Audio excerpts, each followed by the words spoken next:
Statues have been vandalised or toppled all over the world in the raging debate over racism and national history. But in countries formerly under the Soviet Union, they have their own tale to tell.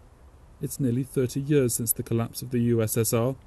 In the years after, streets were renamed and symbols of communism dismantled, but other Soviet statues remained.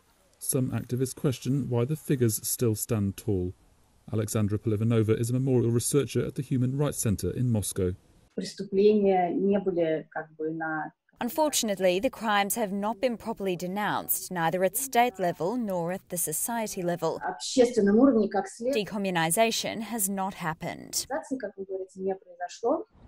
It includes statues like Felix Dzerzhinsky, the founder of the Soviet secret police, and Joseph Stalin, who sent millions of people to the Gulag. Perhaps unsurprisingly, in Ukraine, with its chilly relationship to Russia, the debate has been a bit different. This was the moment a statue of Lenin was torn down in Ukraine in 2014, when mass street protests drove President Viktor Yanukovych from power. Ukraine has torn down many more Soviet statues than Russia since then. The Soviet monuments targeted for their association with Yanukovych, who had tried to rebuild closer ties with Moscow. As the Russian writer Sorokin wrote a few years ago regarding Ukrainian events, in Ukraine, as I see, they do not wait for anything. They just go and pull down these Lenin monuments.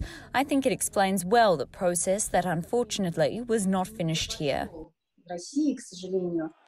A law was later passed in Ukraine banning communist symbols.